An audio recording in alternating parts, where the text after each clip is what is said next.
lagi niya sinasabi na nasasanla daw yung laway niya. Kung ano yung binitawan niya, yun ang paninindigan niya. Kayo ngayon, dahil kailangan ninyo ng tulong ng mga botante, nagpapabango kayo. Lahat ng pwedeng ibibigay ninyo. Lahat ng pangako, ipapangako ninyo. Lahat kayo mangangako, lahat kayo magsasalita, lahat kayo paninindigan kuno ang mga sinabi ninyo. Pero at the end, tutuparin ba nyo?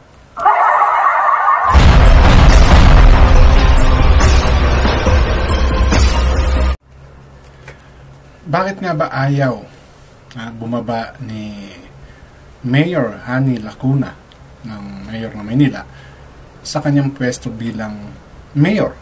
At bakit gano'n na lang yung mga nasabi niya na siya ay pakiramdam niya ay na-betrayed siya ni Isko Moreno?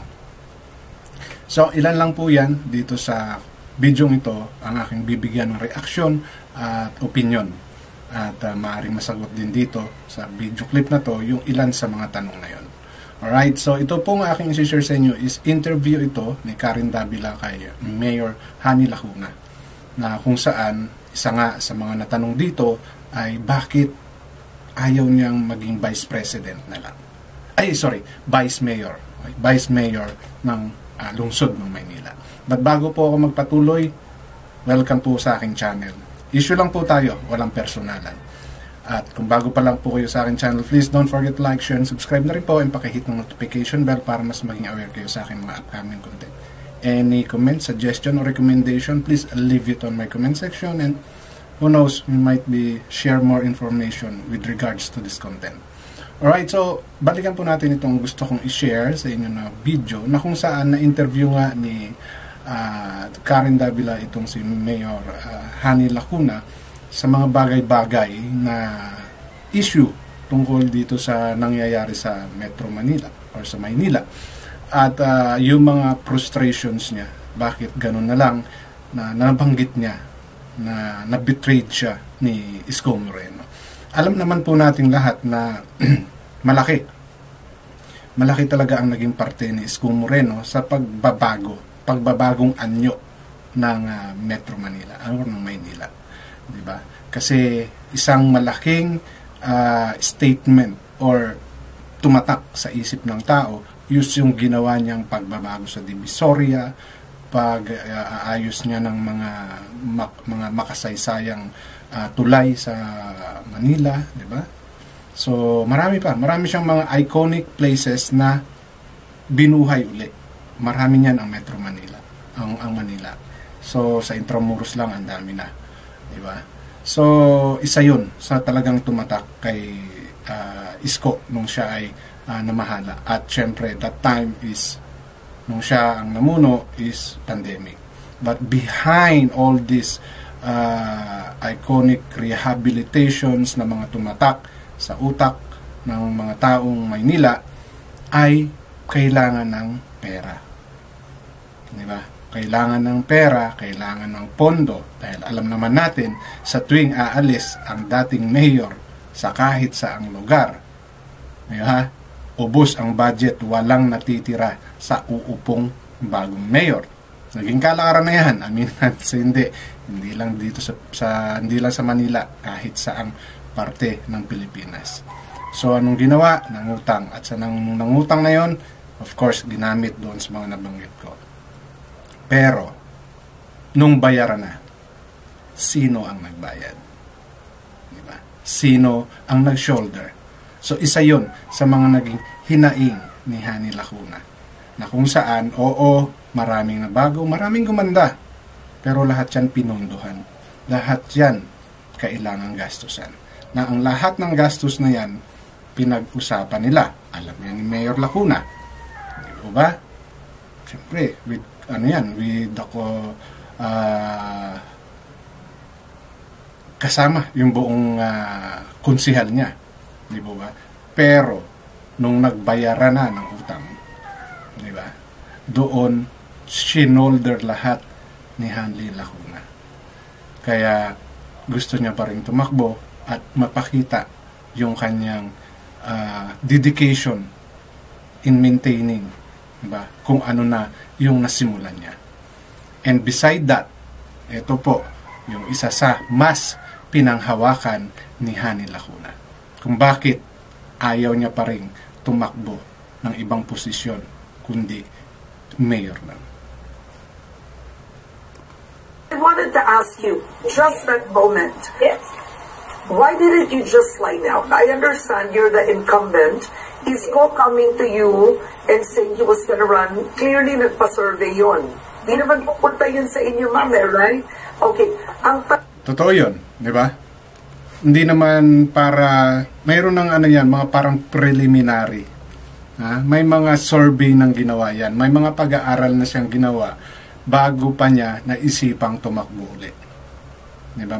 Kaya lang kasi, bakit pagka-mayor ulit? Diba? Siguro, nakita niya sa survey, siguro nakita niya na may mga taong gustong pabalikin siya. Pero malinaw yan, totoo yung sinabi ni Karen na may nagkaroon ng survey yan, kaya nagkaroon siya ng idea na tumakbo ng pagka-mayor rather than, di ba, senator or any congressman, di ba? So, kaya ang question din, no, bakit mayor ulit? Na kung tutuusin, pwede ka ng mas higher position, di ba?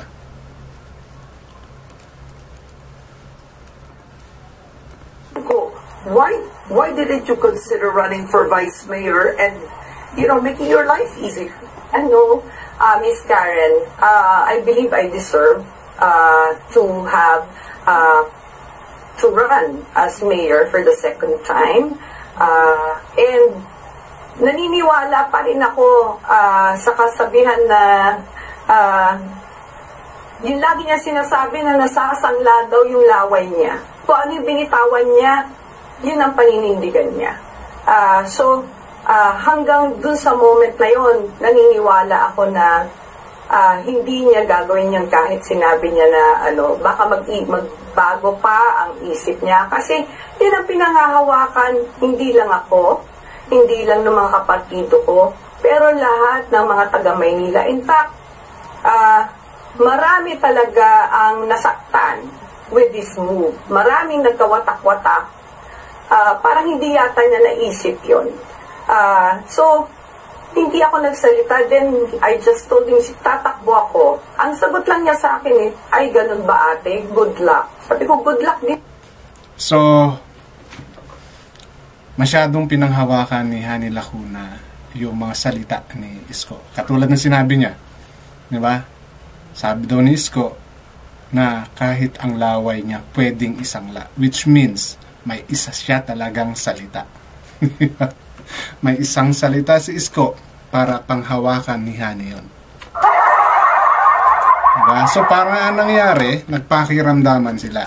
Itong si Isko nagbase sa survey. Sure yan. Meron ng mga initial survey yan para siya ay makapag-isip-isip at may pag-aaral ng ginawa syempre yung mga tao sa paligid niya. Di ba? So yon ang pinanghawakan ni Isko. Si Hani Lacuna, ang pinanghawakan niya ay yung laway ni Isko.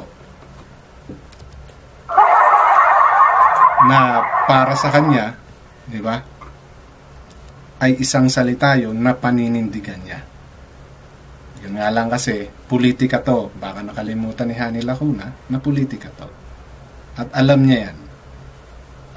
Maaring palusot na lang ni Hani Lacuna na he's holding to words of Isko na hindi na siya tatakbo, na hindi na siya makikialam sa politika at tuluyan na siyang magre-retiro. Pero may mga bagay sa mundo ng politika na sila lang ang nakakaintindi. Yun yung malinaw doon. Diba? Pwedeng sabihin talaga ni Isko na maraming taong gustong pabalikin siya. May mga bagay na hindi nagawa, hindi natuloy, nawala. Pero ang isa sa mga sinasabi kasi ni Isko, yung mga benepisyo ng mga matatanda na nawala. Pero according kay Hani Lacuna, hindi nawala yun. Bagkos, in-improve pa nila. So, it's His word, again, her words. Diba? So, ganun ang mangyayari doon. Pero ang malinaw dito, pareho silang gustong magserbisyo sa Maynila. Gusto nilang mapaganda ang Maynila. Okay. Sa panahon ni Isko, ang time na yun, pandemic yun, so lesser tao, lesser ang mga pasaway, di ba? So medyo na-control yun at nakapag-focus doon sa pagtulong dahil sa pandemic.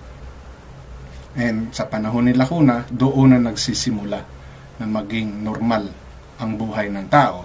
Kaya naglabasan ang lahat ng mga tolongges sa Manila. Lalong-lalo na sa pier. Lalong-lalo na sa mga lugar na yan, na kung saan totoong talamak ang kotongan. Totoong talamak ang suhulan. Diba?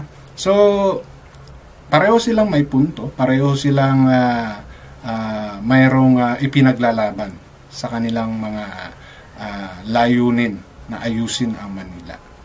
And I hope lahat yan makinabang. Kay Hani Lacuna, politika yan, hindi natin alam. Alam na alam mo pala na lahat kayo dyan walang isang salita. Real talk lang po. No? Real talk lang. Kung talagang maganda ang iyong pinakita sa mga constituent mo, sa mga nasa sakupan mo, sila ang magdi-decide. Totoo yung sinasabing UNESCO na tao ang magdi-desisyon. Diba? With regards sa isang salita ni Isko, patunay lang yan na kayo ay nasa mundo ng politika na pare-parehong hindi pwedeng panghawakan ang mga sinasabi ninyo. Mabait kayo ngayon dahil kailangan ninyo ng tulong ng mga botante. Nagpapabango kayo. Lahat ng pwedeng ibibigay ninyo. Lahat ng pangako, ipapangako ninyo. Walang pinagkaiba ang eleksyon ng Manila kahit saang lugar dito sa Pilipinas. Lahat kayo mangangako, lahat kayo magsasalita, lahat kayo paninindigan kuno ang mga sinabi ninyo. Pero at the end, tuto pa rin ba nyo?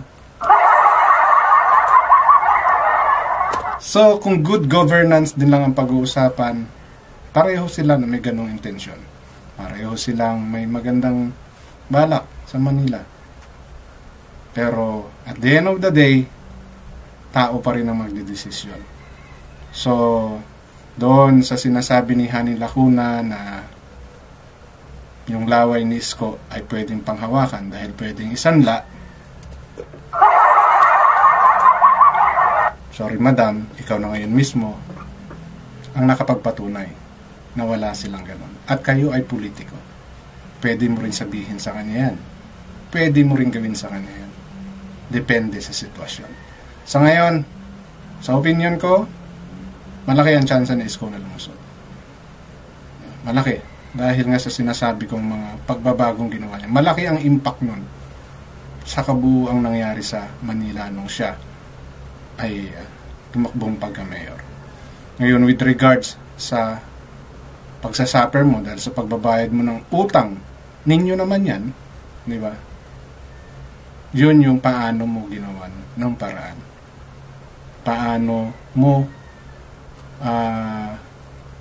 pinaikot yung pondong meron pa kayo. Di ba? Sa ganung bagay, ikaw at yung mga constituent mo ang nakakaalam.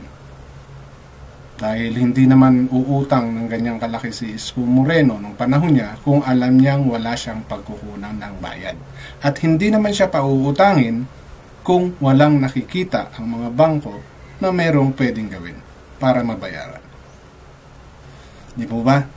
So yun po yung gusto kong i-share dito sa video na to. Na hindi lahat ng sinasabi ng mga politiko ay totoo. Karamihan, alam nyo na. Issue lang po tayo, walang personalan. Maraming salamat. Hanggang dito na lang.